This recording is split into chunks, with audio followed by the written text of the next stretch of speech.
ये कहानी है रणवीर नाम के एक नौजवान की, जो शहर में रहता था और एक फोटोग्राफर था। उसे अलग अलग जगहों पर घूमकर वहां की तस्वीरें खींचने का बहुत शौक था। वो उन जगहों पर जाता जहां कोई नहीं जाता था, सुनसान, वीरान, रहस्यमयी इलाकों में।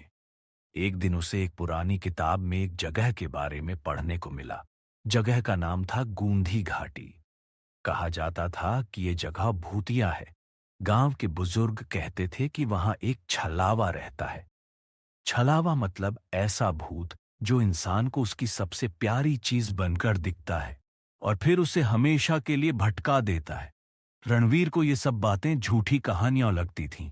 उसे लगा, ये सब तो डराने के लिए बोला जाता है। मैं खुद वहां जाऊंगा और सच्चाई पता करूंगा। रणवीर ने अपना कैमरा बैग उठाया और चल पड़ा गूंधी घाटी की तरफ।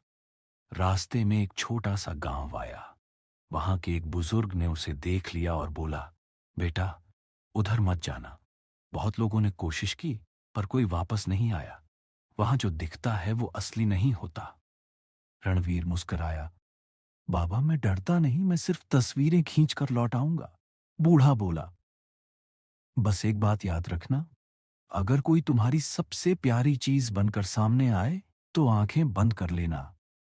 रणवीर ने उसकी बात को मजाक समझा और आगे बढ़ गया।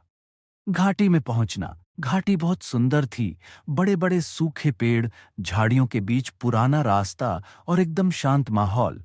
चारों ओर कोई नहीं था। रणवीर ने कैमरा निकाला और फोटो खींचना शुरू किया। शाम होते होते उसे कहीं दूर से हंसी की आवाज सुनाई दी। वो रुक गया। ये तो सिया की हंसी लगती है। सिया रणवीर की मंगेतर थी। 2 साल पहले एक कार एक्सीडेंट में उसकी मौत हो गई थी। रणवीर अब तक उसे भूल नहीं पाया था। उसने चारों ओर देखा और तभी एक लड़की पेड़ के पीछे खड़ी दिखाई दी, बिल्कुल सिया जैसी। रणवीर का सामना उससे होता है। रणवीर उसकी ओर दौड़ा, बोला, सिया, तुम तुम जिंदा हो? लड़की कुछ नहीं बोली, बस मुस्कुराई और आगे चलने लगी। रणवीर उसके पीछे पीछे गया। वो बोलती रही, बिल्कुल वैसे ही जैसे सिया बोलती थी। फिर अचानक वो रुक गई। रणवीर ने उसका हाथ पकड़ लिया। तभी लड़की का चेहरा बदलने लगा। आंखें काली हो गईं, चेहरा पिघलने लगा और उसके होंठ से खून टपकने लगा। वो बोली, तू कहाँ था ना? तू मुझे कभी छोड़कर नहीं जाएगा? अब चल, मेरे साथ चल। रणवीर डर गया और भागने लगा, लेकिन जहां भी भागता वहीं लड़की सामने आ जाती। अब उसके सामने सिर्फ एक नहीं, बल्कि कई सिया जैसी लड़कियां खड़ी थीं। सबका चेहरा डरावना, आंखें भयानक, और सब बोल रही थीं, चल, चल, मेरे साथ चल।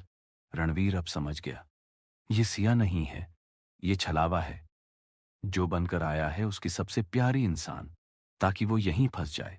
अब उसे गांव वाले बाबा की बात याद आई, जो दिखे उस पर भरोसा मत करना, और अगर रास्ता खो जाए तो उल्टा चलना। रणवीर दौड़ते दौड़ते एक पुरानी गुफा में पहुंच गया। वहां उसे कुछ टूटी चीजें मिली, पुराने कैमरे, मोबाइल और इंसानों की हड्डियां। सब कुछ धूल में दबा हुआ था। एक दीवार पर कुछ लिखा था, छलावा इंसान की सबसे प्यारी चीज बनकर आता है। उससे बचना है तो न उसकी आंखों में देखो, न उसकी बात मानो, और जो रास्ता वो दिखाए उस पर मत चलो। रणवीर ने आंखें बंद की। अब वो जो भी देखता था उसे नजरअंदाज करता गया। पीछे से सिया की आवाज आती रही, रणवीर रुको, मैं हूं तुम्हारी सिया, देखो मेरी तरफ। लेकिन उसने आंखें नहीं खोली और उस रास्ते से उल्टी दिशा में चलने लगा। धीरे धीरे वो आवाजें कम होने लगी और आखिरकार वो घाटी के बाहर पहुंच गया। अगली सुबह कुछ चरवाहों को रणवीर जंगल के किनारे बेहोश मिला। उन्होंने उसे गांव पहुंचाया। रणवीर बच गया था,